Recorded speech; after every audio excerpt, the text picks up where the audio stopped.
Hey everybody, welcome back to Battle Ready Inc. So today's video for you is Ravemon. Just trying to keep on theme with doing something a little bit fresh, a little bit off the cuff, doing something a little bit more fun for you guys, just to kind of help break up the monotony that is the meta. The meta is pretty fresh, or I would say it's not quite as suffocating as I thought it would be, which is great. However, a lot of the decks are just decks we're used to seeing already, with like 2 or 3 new decks into the meta, which we've already covered. So I'm trying to go beyond the limits here and try something a little bit different for you guys. Hopefully you enjoy. Hopefully this deck lives up to your expectations. Also, don't forget this month's memory marker is Caprimon. This is our working prototype currently. We'll have some more changes, but this is the general idea of it. The cute little tail there with the helmet on. Got to redo the nose there a little bit and redo the face just slightly. It's going to be a little bit smaller as well. But again, working prototype. If you're interested in getting a Caprimon, definitely check back on the channel later on a later video, and we'll have a hopefully the updated version for you guys by next week. That's handmade out of clay by my wife, hand painted as well. You can find this as well as all of her previous memory markers on her Etsy page, link in the description below. It is also the Patreon reward for all of our Patreon members this month. All right, as always, I have the whole deck profile pulled up for you guys so you can see what we're working with and follow along. I did have this built previously for the last set when Ravemon first came out, but I didn't get around to it in time before BT14 dropped, so I figured I'd just wait and give it a little bit of time and then come back and reapproach it now that we have even more support. Before, it was really just kind of limping along, didn't have quite enough support yet, particularly like in the level 4, level 5 department, but now we are definitely there. Really happy with how the deck has come along. For those of you that do not really understand or don't know yet, I would imagine you do, but in case you don't, how Ravemon works is basically at the end of the attack or end of turn, it's going to delete itself, and then it's going to come back after the opponent's turn ends. So in theory, we want a lot of on deletion inheritables, and it can also point out it can only come back primarily if it has inheritables. So just kind of keep that in mind. There is one way to get around it, which we will discuss in a little towards the end of it. But mainly, you just need some inheritables, and then that have the avian, I believe, avian trait there, and then you can trigger the coming back ability. So mainly looking for lots of really good on deletion effects here. So Pinamon is our baby here. If deleted outside of battle, gain 1 memory. Again, you want on deletion effects, but you primarily intend to delete itself with effects. So that's why we went with the Pinamon here. You could also go with good old classic Demi-Maramon for that on deletion draw 1 trash 1. All right, for our rookies, first up, we've got the BT13 Falcomon. I don't know if I said BT14. I meant BT13 at the beginning. Falcomon here. So on play, one of your purple Digimons gains retaliation until the end of the opponent's turn. Not bad. 3 play cost with a memory fixer. You can play this and keep it on your turn. Then you could use that purple Digimon that's in theory can attack to have retaliation out of nowhere and your opponent doesn't see it coming, which could remove a big threat that they were not planning on being a threat. So really kind of a neat card there just for that little bit of utility. And then we have the on deletion. If deleted outside of battle, your opponent trashes 1 card in their hand. Anytime we have effects that trash card in the opponent's hand is always incredibly powerful, especially early game when hand sizes are usually pretty limited, and depending on the deck, it can actually be super detrimental because some decks are typically known for having a small hand, something like security control, right? That they don't do a ton of digivolving and a ton of drawing, so they can typically have a smaller hand than other decks, as well as stuff like Belphemon, things like that. So forcing them to trash cards in their hand is actually super strong. Next, we got the EX4 Falcomon. This is going to be our searcher for the deck. On play, reveal the top 3 cards of your deck. Add 1 purple Digimon card with Ravemon in its name, or bird or avian in one of its traits, and 1 Keenan Creer? I don't know how to say it. 1 Keenan among them to your hand. Place the rest of the deck in any order. So this is going to get us anything in our deck just about for off the search, as well as our tamer, which is super important. I always hate searchers that I can't also grab the tamer for the deck as well. Very frustrating. But on deletion here, inheritable, if deleted outside of battle, your opponent trashes one card in their hand. So same as the other Falcomon, we love to see it, absolutely. And then I do just have the Gabumon here of that on deletion trigger, draw 2, trash 1. You could run the, Sukaimon instead for the on deletion, gain 1 memory. Always a solid choice as well. I just like the Gabumon just because we want to see our pieces. We need to keep seeing stuff because we're going to keep rotating through Digimon. So we need to get into new Digimon very, very rapidly. So that Gabumon is going to help us make our plays for the next turn. For our level 4 lineup here, we have the blocker Pekmon. This thing can surprisingly put in a lot of work. You have abilities or cards that can play back level 4s from trash. So this is really a good one to have just to end your turn on a blocker there out of nowhere. Pretty good. And then on deletion, if deleted outside of battle, your opponent trashes 1 card in their hand. I mean, you get, now we're trashing 2 cards. That's pretty solid.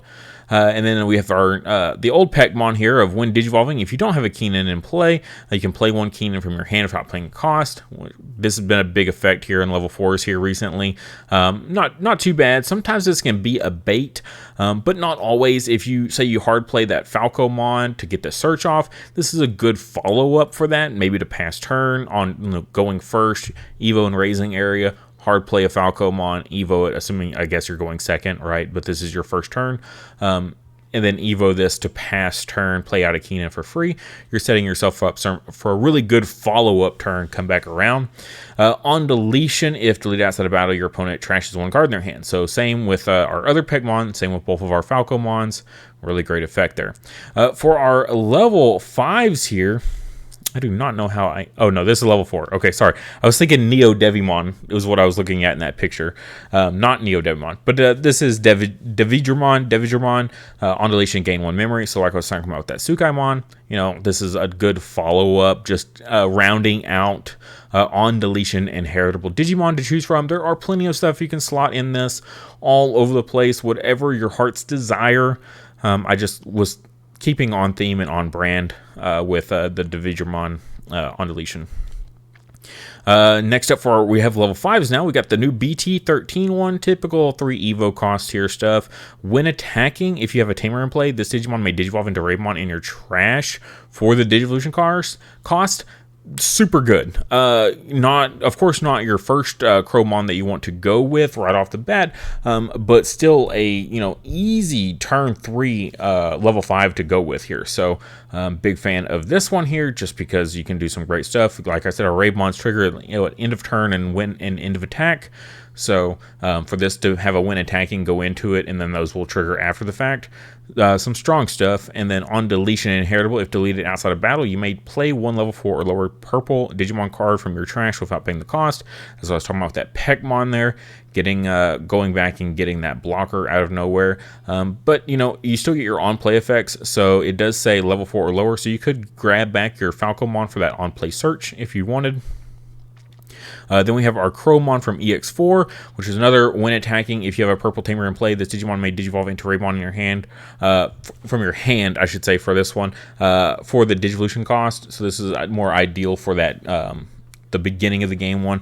And then on deletion, if deleted outside of battle, delete one of your opponent's level 5 or lower Digimon. So that's great. Again, very idealistic for a beginning of the game card. So this is the Cromon you want to see at the beginning of the game.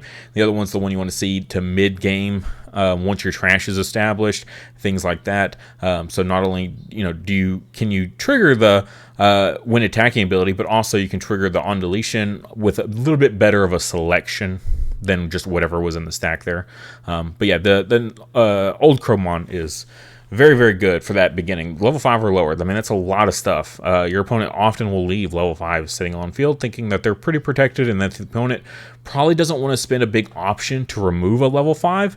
And that Cromon can really come in handy for you on that one. All right, for our Ravemons here, I've got 2 of the BT13 ones and then 4 of the EX4 ones. The BT13 is end of your turn by deleting this Digimon that has a Digivolution card with Bird or Avian in one of its traits. At the end of your opponent's turn, you may play 1 Ravemon from your trash without paying the cost. So yeah, the idea, pop himself, play himself back, that sort of thing. I should also point out, it doesn't have to be him. It can be any Ravemon. So you could grab that other Ravemon off of this effect. So you could swap them out if you wanted. On deletion, you may play one Falcomon or Keenan from your hand or trash without paying the cost. So great for that setup for the following turn, because remember, this is end of your turn for him. So playing that Falcomon out is going to set you up for the next turn. As well as burst mode, because we have burst mode as well. If you're not aware, burst modes involve you bouncing a tamer to hand, so being able to replay that tamer is important. But I do like the EX4 Ravemon here jamming. Sure, I don't mind it because I need it to survive that security check. So it's only 11,000 DP. So yeah, it needs to survive that security check. So end of attack by deleting this Digimon that has a Digivolution card with Bird or Avian in one of its traits. At the end of your opponent's turn, play one Ravemon from your trash without paying the cost. Again, you could play the other Ravemon if you so choose, or he can play himself again.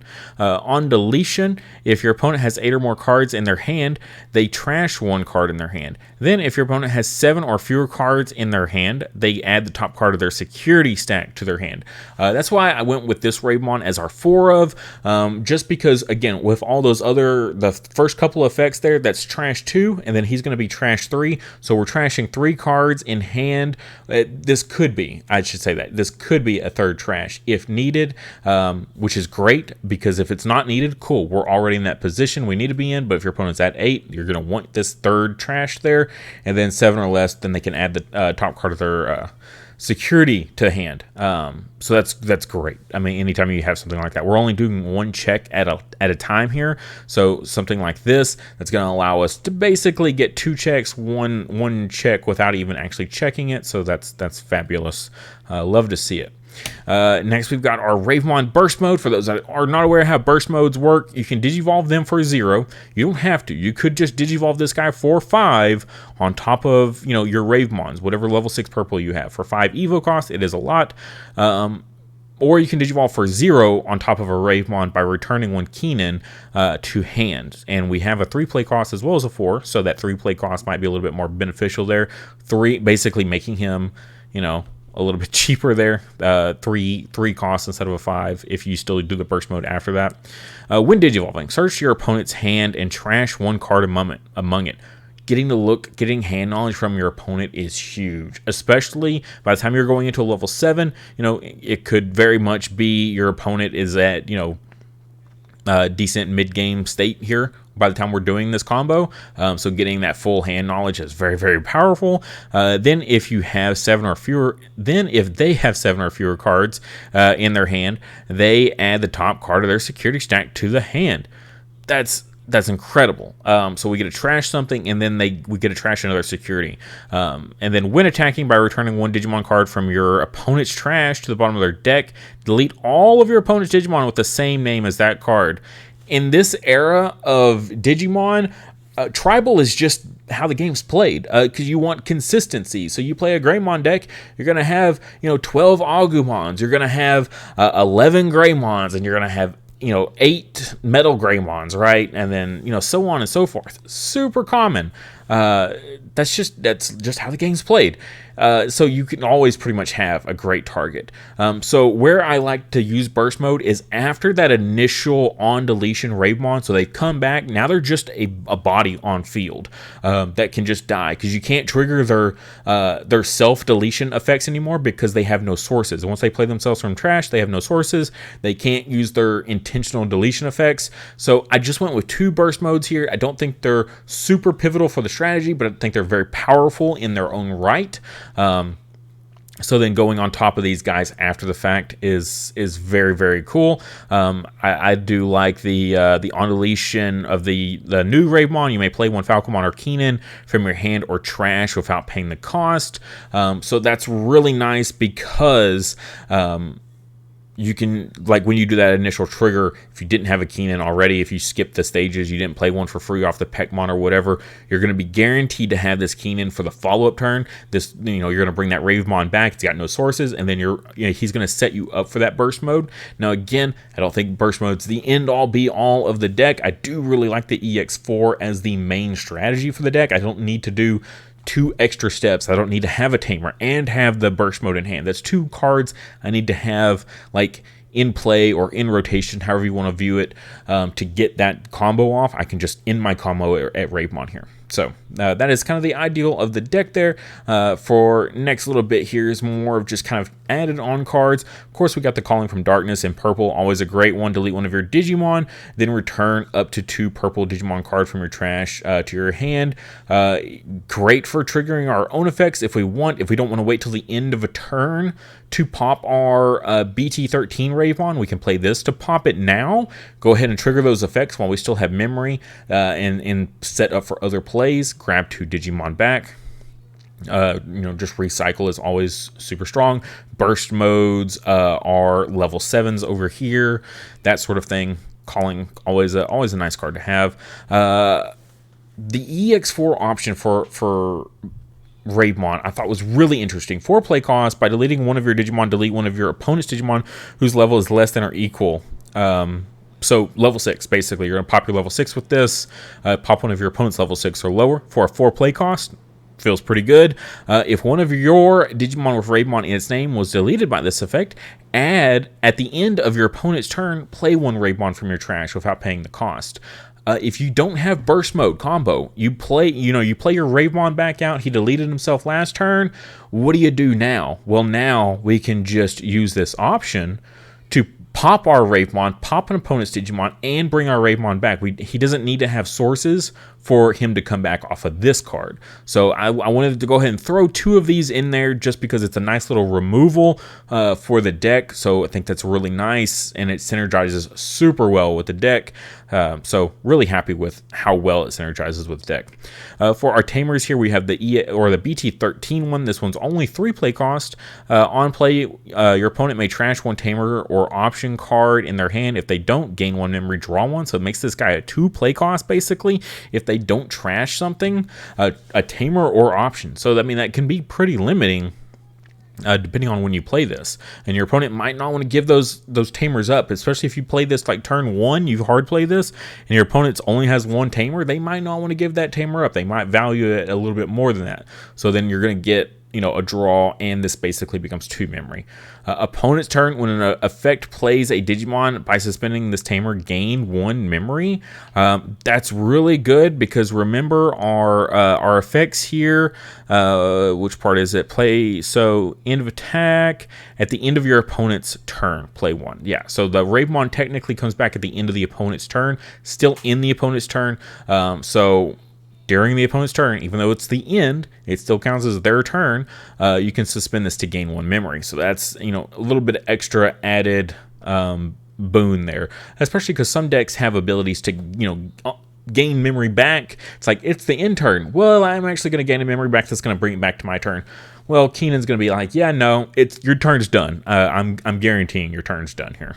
And then we have the EX4 one, which is a memory fixer, which is really nice. It is a 4 play cost, but again, we have multiple ways to play him for free, so not too bad there. All turns, when one of your purple Digimon with Ravemon in its name or bird or avian in one of its traits is deleted, by suspending this tamer, draw 1. And again, it's either player's turn there. If that Digimon was deleted by an effect, gain 1 memory. So even better there. Again, that's what I was talking about. You can end of turn delete stuff and then bring it back to your turn through multiple ways. But the Digimon, this guy, end of our turn. Oh no. Oh look, it's our turn. It's still our turn. Like, we can just bring it right back with these guys. So memory fixer as well as that. Really, really nice tamers. Very synergistic with the deck. Really happy with both of them. So I just went with a 3-3 split. 6 tamers might feel a little bit heavy. But again, you do really want to see your tamer, your name tamer, in a burst mode deck, whatever the burst mode is. Even if we're only playing the 2 copies here, I still want to see the Keenans early. So they are very powerful for the strategy.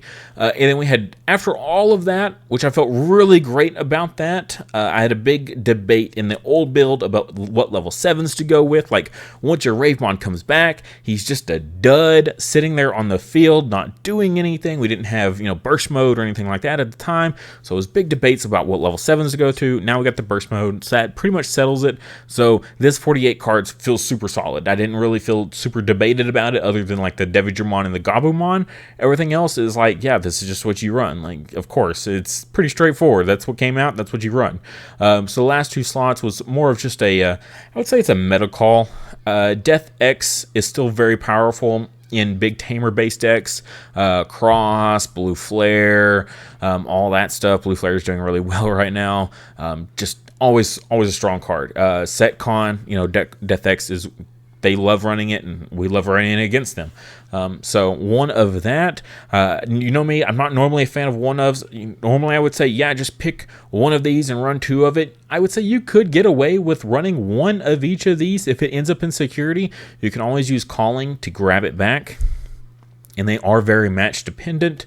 Ruin mode here is really great because that when digivolving and then on deletion minus 5,000 DP. I love the on deletion effect here because it actually still synergizes with our deck. He can delete himself here because of his end of attack. Delete this Digimon and recovery 1, and delete one of your opponent's Digimon. I always skip over that. Delete one of your opponent's Digimon as well, and recovery 1, and hatch an egg. Great synergy for the deck. We're triggering all of our on deletion effects. We're triggering all of our on deletion effects by an effect. So great. We're hitting all the correct numbers with this Shine Greymon Ruin mode here. And that minus 5,000 DP, that's the main reason we play this. Ruin mode's doing a lot of really good work right now.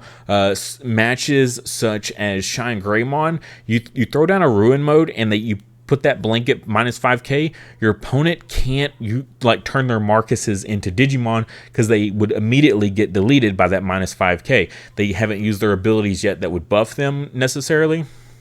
Now, if your opponent goes Shine Greymon burst mode and they play out a tamer for 12 and it's at 12k, of course, but you do dodge that initial round of swings, that Marcus swinging in, evoing into a Shine Greymon for free. He's got security attack +1, and then we're gonna just cycle that. You dodge that whole step, so that's really good. Yeah, Ruin mode I think is just a really good tech card. If you can fit them in, it's not a bad one to fit in. So that's just kind of rounding out our list there. Debate what you want to run. You don't have to run them. Like I said, they're not pivotal for the strategy if you don't want them. You could very easily bump up your burst mode and your option here by 1 each and just continue on with your day. Not a big deal. They are kind of still expensive cards, so they are secret rares after all. You don't have to run them, but they're really nice techs if you do have them. But that is going to do it for the deck here. If you guys enjoyed, please like the video. If you made it this far and you're not already, be a subscriber. Subscribe to the channel, please. It would be greatly appreciated. If you have any ideas or texts that you think would be great additions for this, please put it in the comments section below. If I missed anything or got anything wrong, also, please let me know so I don't make those mistakes in a game.